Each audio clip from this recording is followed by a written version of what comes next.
Hey, Joe, have you ever felt stuck? Every day. Do you have a dream that lies dormant? Do you wish you could have more energy? If you've answered yes, you are in the right place, because if you've answered no, you may be in denial. Our keynote speaker today is Nicole Greer. She is on a mission to energize, impact, and influence individuals to lead a more vibrant life through engaging what is possible and making it probable. She's a certified coach, an entrepreneur, a race car driver. She races to work, races to her clients, races home to love on her family, and tries not to be on a first-name basis with the state patrol. And he loves the race to win in life and business. Please welcome Nicole Greer. You know, I have to say something before we send it to her. Wow, how lucky we are to have Nicole. She speaks all over the country. She works all over the country. She taught Julie and I how to do Zoom to talk people all over the country. Every single speaker I have had that's of a national level, Nicole is the person that introduced me to them. Nicole is this woman that is always pushing people a little bit further than they think they should go. And I'm telling you something, we are so lucky to have her. We try and get her on the radio show all of the time. She's so busy, we can't get her. I don't know how we got her for this short period of time. She is the most effective leadership person that I know. She is teaching people how to be leaders, and she coaches it through examples. She is phenomenal. Matter of fact, she's so phenomenal when she's on the radio show, most of the time she's just correcting me.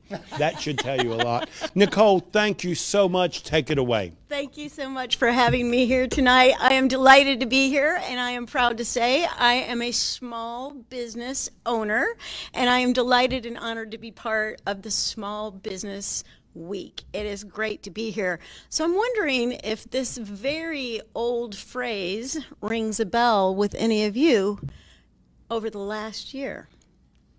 It was the best of times. It was the worst of times.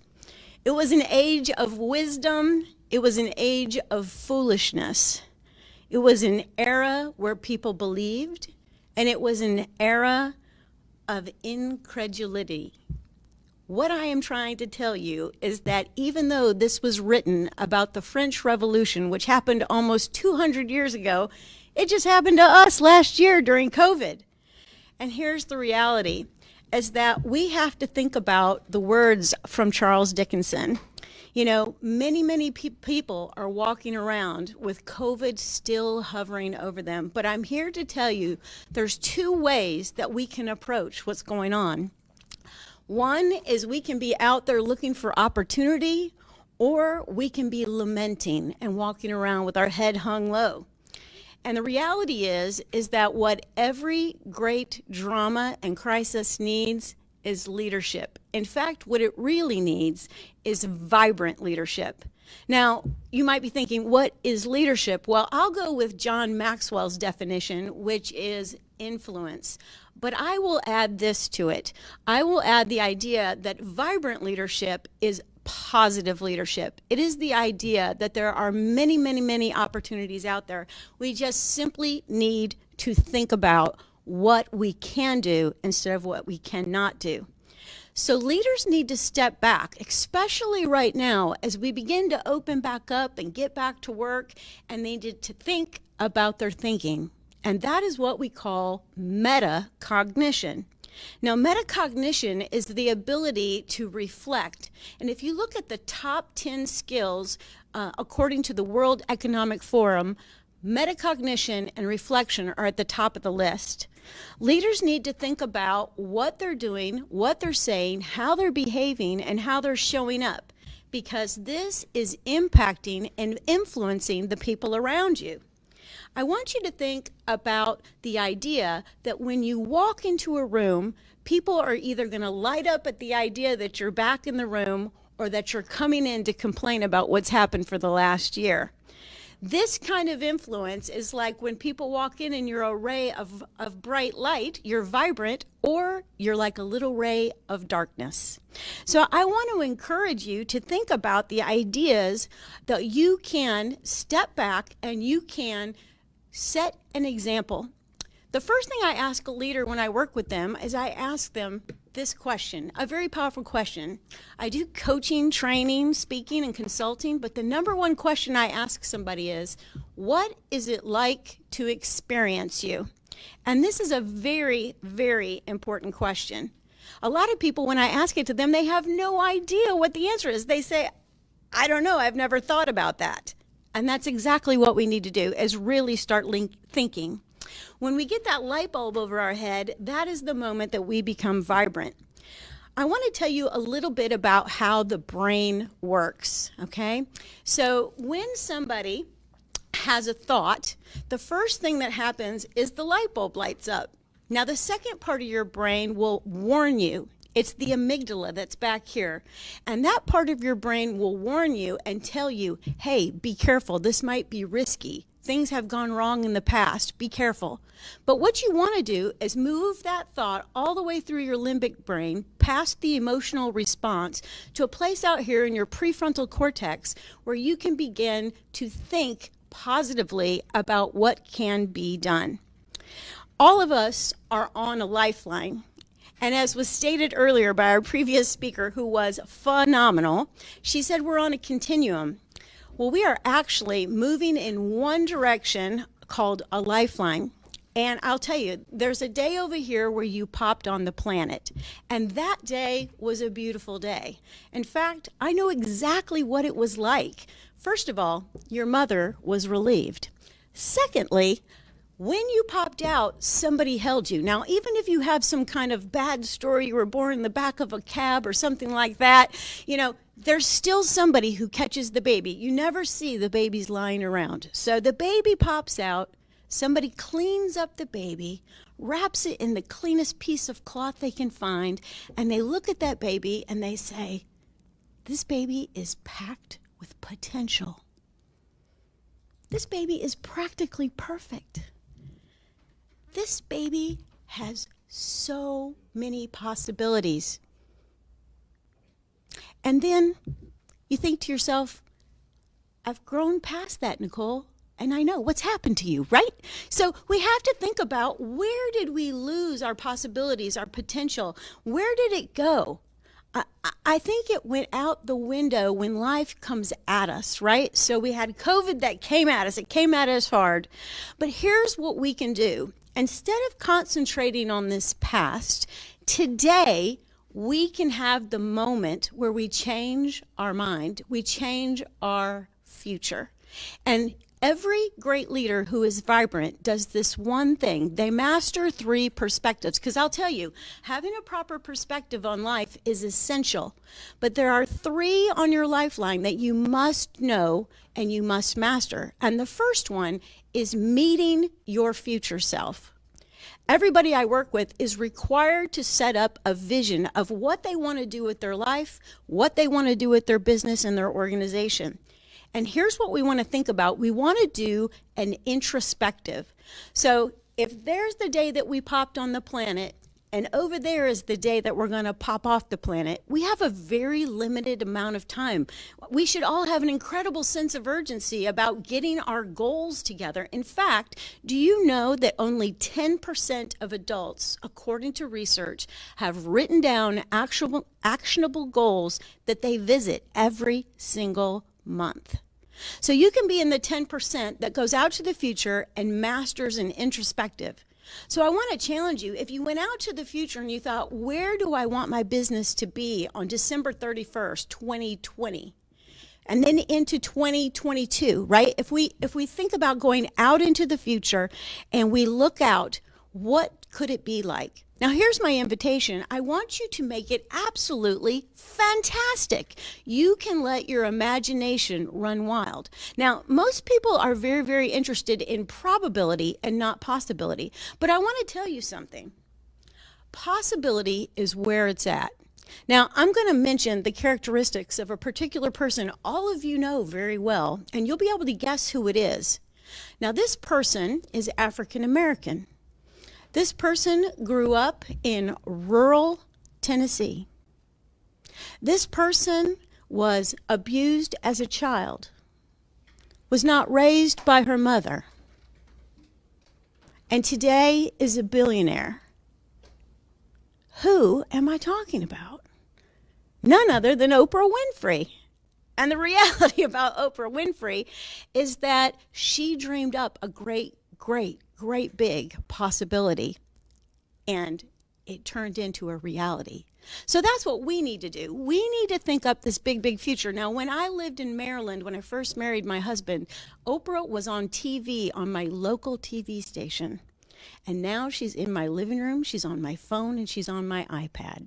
She is everywhere. Her goal was world domination, and she's achieved it. So we want to think about what we're going to dream up in the future. So think about your business. What could it turn into in the next 9, 12 months, 24 months? It can be anything you want to. Now let's imagine that you've dreamed this up and you've written it out. And here's what the coach will tell you right now is I want you to write it out in a narrative. I want you to tell me a story about your future and about the people that work for you and the location that you're in, whether it's your living room or still in your office with your slippers on, whatever you want. Now what you do is you do a second perspective is you turn around from that future state and you look back to the present. Now this is called a retrospective. Now notice I'm talking about the future right now, but using the word retrospective. Most people think of the word retrospective as going back to the past, but I am actually out in the future, turning around on my lifeline and coming back to the present. Are y'all with me? And when I do that, I'm going to have this incredible thing happen. I'm going to have hindsight become foresight. Now, I'm pretty sure if you live here around Lake Norman that you have been to Lake Norman State Park. And if you haven't, you've got to get yourself there, okay? So we have this beautiful park with this trail that goes all the way along the lake. Then it cuts back across the road and brings you back to the parking lot. But you're on that lake trail for about 3.5 miles. It is gorgeous. So make yourself get there. And on that trail, the first time I went out, I'm going out, I'm walking, the sun starts to go down, and I think to myself, am I going the right direction? Did I miss something? Because I had only been out the trail one time. So I picked up my pace, I kept on going down the trail, and eventually I found my way to an end point, turned around, came back.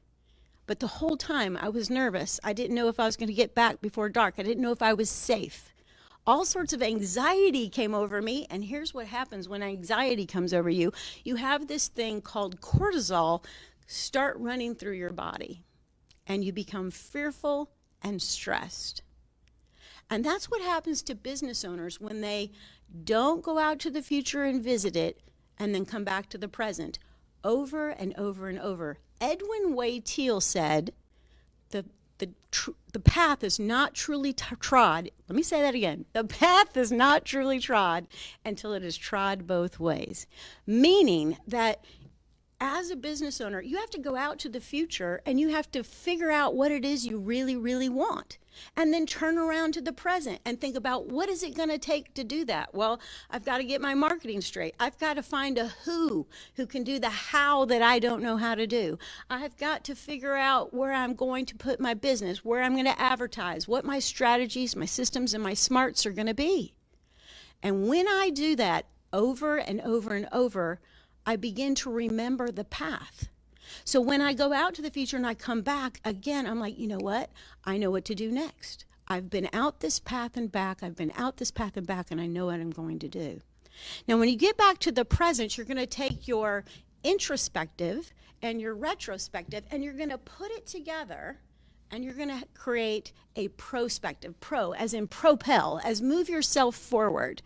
And that is when you're going to get your plans written down. Now, I'll tell you the second thing that leaders need to do. You have got to talk to the people you lead. Communication, everywhere I go, I talk to teams, I say, how is it that I can help you? We need to work on communication. And while that seems challenging for a lot of people, it's as simple as sitting down and having a conversation about that pathway. This is where we're going.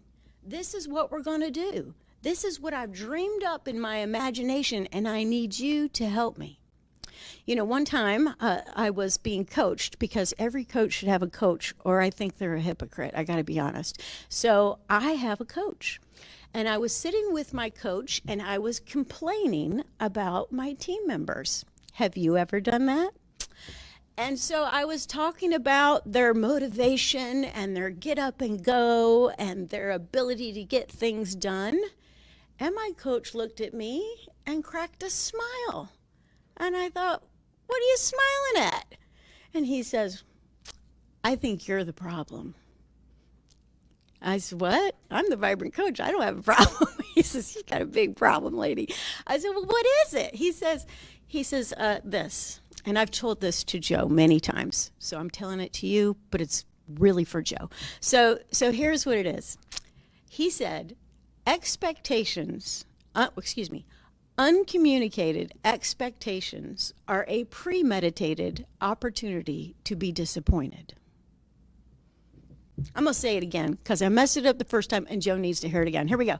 Uncommunicated expectations are a premeditated opportunity to be disappointed. I mean, when he told me that, I was like, he's exactly right. Now here's the thing. We sit around and we wonder, why don't people think like we think? Why don't my people understand what I'm trying to do? Because we haven't sat them down. We haven't taken them out to the introspective, explained what the future can hold, demonstrated excitement about it, connected the dots back in the present with the future. Like, here's the deal. Our employees need to understand how their daily work results in a really great vision for everybody. So you got to connect the dots. Because you see, any message that we give, it is either supporting growth or it is silencing it. It is either supporting growth or silencing it. So here's what I think. Too often we settle. We allow things to unfold. We get up every day, we throw our little feet over the side of the bed, and we pad our way into the bathroom. I don't know about you, that's the first place I head. I pad my way into the bathroom, I look in the mirror, and I think, oh.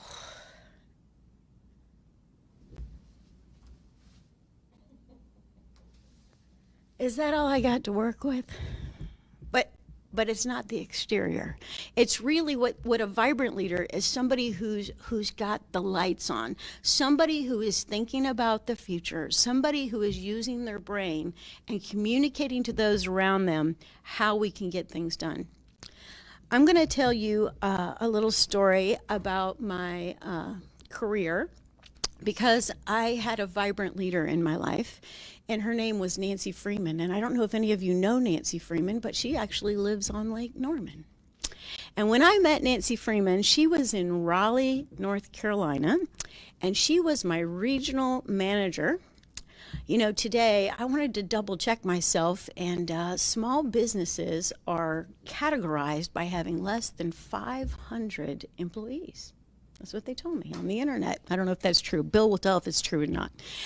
But I looked it up and I thought, well, you know, the company I worked for was a small business, and it was called Summit Properties, and it owned apartment communities all up and down the East Coast.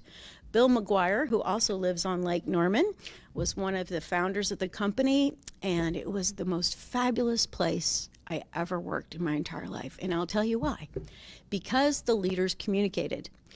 Well, as it would happen, I was a pretty vibrant gal. I always had the lights on, lots of ideas, wanted to do well, had a lot of giddy up and a lot of energy, and so they promoted me to manager. Well, this really was a mistake because I didn't know how to manage a multi-million-dollar apartment community. But they gave me the opportunity, and they gave me Nancy Freeman. Well, I was working one day and the phone rings, and this is back where we had a phone with a cord, and I answered the phone and I said, hello, thank you for calling Hamilton Ridge Apartments. And she says, this is Nancy. I said, hey, Nancy. You know, I got a little nervous because she's my regional director, and she says, hey, I'm coming to your office on Monday at 8. We didn't open till 9. I said, 8? She says, I'll be there at 8. do you like Egg McMuffins? I said, well, yeah. She says, okay, I'll bring you one. It's all right. So Nancy Freeman shows up at 8 o'clock on Monday morning. I was there at 7:30, getting everything ready and looking great, vacuumed the floor. She comes in, she sits down, and she starts communicating to me, you do not know what's going on. You do not understand how this thing works, how property management works, how a P&L works. You don't get it. And I said, you're right. And she said, I'm going to help you. And I said, all right. So she sat down and she did what's called open book leadership. She opened up the P&L and she went through line by line and explained to me the chart of accounts. She says, this is how you make money. She says, then you have all this other money that goes out. And the bottom line here is net operating income. Your job, sister, is to make that number as big as possible. What ideas do you have? And I said, not any right this moment, but I'm going to work on that. And she came every Monday for about 6 Mondays until I had an introspective of what my P&L was going to look like, what my part in it was going to be, how I was going to take Kenny, my service manager, and put him to work on the problem and get my leasing agents excited about selling. And maybe you have the same thing going on in your business. You've got people who need to sell. You've got people who need to do the operations. And you need to figure out what needs to go on with the P&L. So I ate my Egg McMuffin for 6 weeks. I came up with tons of ideas. I came back to the present, and I worked on them one by one. Now, here's the cool story, is that property had never been in the black. But by the time we had been running it, Kenny and myself and my 2 leasing agents, it was in the black. We got it out of the red. We got it going the right direction. As my daddy would say, we got some butts in the seats. We got people in the apartments. And so we did a great job, and we didn't settle. So I want to encourage you to think about what is possible because, you know, truth be told, Nancy told me later, I didn't think you could do it. So we got it done. So almost 20 years after that, a gentleman named Jack Slack wrote a book, and the book is called The Great Game of Business. And that's my tip I'm going to leave with you tonight is I want you to think about reading The Great Game of Business by Jack Slack. It's about open book management, and Nancy Freeman was the one that really inspired it. So my question for you is, what is your next right step? When you get up tomorrow morning and you're going to communicate with your people, with your customers, the people that come to you for advice and for inspiration, are you going to be a leader, a vibrant leader who has thought about what it takes to get the job done? You've got an exciting story of the future, and you've got plans to let it unfold in a way that will be magical in the next 12 months. So thank you so much for having me here to talk about business and talk about being a vibrant leader, one that plans their future and communicates with their people. Thank you so much. Thank you, Nicole. Bill, I mean, it's just obvious. These women are a lot smarter than you and me. I mean, I'm not going to dispute that. Very, very inspiring. It really is. Absolutely. You hit. That's the word I want to use. These women are very inspiring. And Nicole, thank you so much for being with us. Nicole has to say things twice around me. She knows that. And I appreciate that. I really do. Because it takes me a minute to hear what she's saying. Then I need to hear it again so I can actually think through it. So here's a statement that you made that just I mean, cut me to the quick. Okay, let's hear it. What is it like to experience me? Yes, this is actually kinda an scary. intervention for you tonight. We're having a little intervention. But if we ask ourselves that question, it really is very challenging. I mean, have you thought about that? I try not to. Yeah, I could tell you a quick story about that. Do you want to hear that? Yes, I do. I had a client that was given to me. You know, here's the thing about coaching. Sometimes I get the high potential, and that's the funnest person to work with. The person that they say, this one has potential, let's rock it. But then sometimes I get people who have something they need to work on, and so they're given to the executive coach. So I got a gentleman that came to me, and I'm going to call him Bob. And so Bob comes to my house, my home office, and he sits with me, and I say, first question always out of the gate, so tell me, what is it like to experience you? And he says, I don't care. I think I know that guy. What? Yeah, right. We got some clients like that. I know that person. Yeah, and so I said, well, what do you call a guy that doesn't care? And he goes, I don't know, arrogant? And I said, bingo. And that's why you're here. And so then we went into a whole process of talking about, you know, what happens when you walk around the world in an arrogant state, you know, right. and how can we turn that around, you know, and really I think what happened is, you know, he was an all-star salesperson. And he did well out in the field, but then when he came back to the office, he didn't treat people the same way, you know, and it's just a matter of character. So I think a lot of times that question helps people examine their character, Right. and character is really what counts in business. So, when I talk to you, you're like this psychiatrist. Do you find that is part of what you do? No, Because I gotta say a big personality no. and character traits seem to be so important for you to make these people better leaders. That surprises me. Well, here's the thing. If I had a whole room full of people or a whole audience out there and I asked them, and this might offend some of you. Oh, offend my mentee. I don't mind. Go ahead. Yeah. Yeah, so you know, if I said to a whole group of people, hey, are you all men and women of integrity? Everybody would say what? Yes. Yes. And I would say, no, you're not. Because, here's the thing about integrity. It's not a consistent state that you're in. It comes and it goes. And it's that part about metacognition. What is it like to experience me? I have to do that reflection piece every day because I got to look at my day and I got to say, where did I, you know, like I like to say, be vibrant? Where did I light up the room, get people thinking, motivate the situation, push things forward, communicate positively, and where did I fall down? And we know we all fall down, Sure. right? And so it's when we fall down. Now, the more conscious I am of the fact that I've fallen down that day, it puts me on my toes for the next day. And there's a little process you can do called the examine at the end of your workday. Well, let's talk about falling down because this has been Yeah. the toughest year. I mean, I don't know that I've ever experienced in my lifetime, and I hope I don't again. It has been a really bear of a time. We talked with Tracy last night about the kids coming through this, but many of our business, some of our businesses had the best year ever. Yes. Most did not. What do you say to that business owner that had their most challenging year, barely hanging on? They see the light at the end of the tunnel now. What do you say to them tonight? What I would say to them is to do exactly what I shared earlier, which is, you know, you've got to allow yourself to not lament about what's going on, but to go out to the future and say 12 months from now, what is it that I want to have happen in my business, right? And again, make it fantastic. Become Oprah if you can, you know, make it really big. But then what you do is you turn around back to the present. You said, what would it take to get there?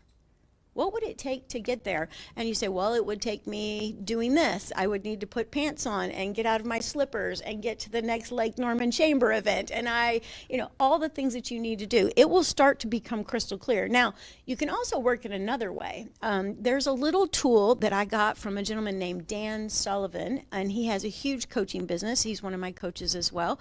And in his business, he talks about doing a strategy circle. And he talks about the fact that your obstacles are the raw material for the strategies you need. So let's say that you want to grow your business by $100,000 this year. Now, here's the thing. Where's your mind go immediately? To probability. Okay, like notice how the brain works. The brain kicks in and goes, be careful, that might be too big. You know, you might want to be careful. So what we need to do is we need to say, okay, that is possible. I could do that. Now, what are the things in my way? So if your tendency is to, half glass full, you can say, these are all the things in my way. Now, I would encourage you to be exhaustive. Think of everything in your way. Write every single thing down. And then every obstacle, you sit with it and you try to create a strategy to overcome it. You've got to, eat the elephant one bite at a time. And I would say this too about your business. There are so many people trying to help small businesses. Crazy.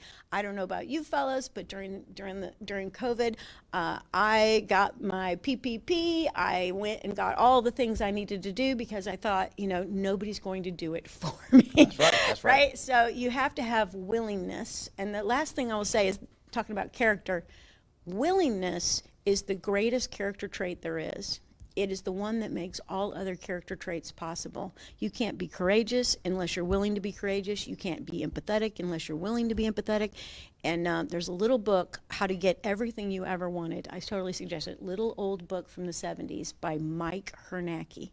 And in there he says this: willingness is the ability to do what needs to be done without reservation, refusal, or judgment.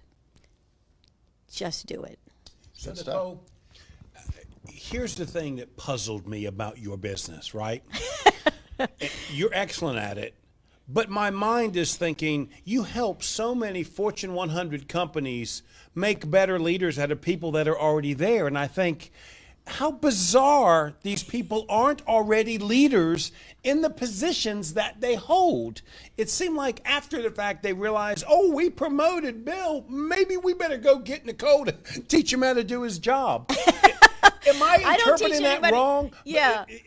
Because that's what it seems like is happening here. Yeah, no, I don't teach anybody how to do their job. I teach this thing, and I do not like what they call this, Bill. They call them soft skills. But they're really very... Nothing soft about being a good leader. No. It really, it takes that willingness, which is like grit, right? And there's a lot of books out there about grit. And the thing about it is that, you have to be emotionally intelligent, right? That I would say if I was working with a leader that's having problems with their team, that's probably the biggest problem. And so emotional intelligence is misunderstood, but there's 4 buckets to it. The first bucket is self-awareness, and that's why I ask, what is it like to experience you? I guess I'm arrogant. Okay, well, if you're arrogant, how many people are you making angry in a day? It's emotions. And the truth of the matter is, you can't move a team forward unless they feel good. You can whip them and they'll trot along, or you can make them feel really good and excited about their work. That's why I said you've got to have that unbelievable vision statement, and it has to be a narrative, a story you tell. And that's another soft skill that is huge in leadership, is storytelling. I'm so excited. I got to tell you something really exciting.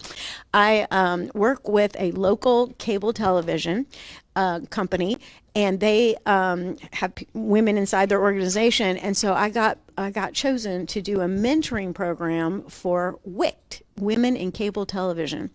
And so who knew there was such an association? Well, I'm so excited, and I'm going to be their coach, and there's going to be mentors and mentees. And Mentees. A mentee. Do we have one? Oh, right. They couldn't have picked a better mentor. That's right.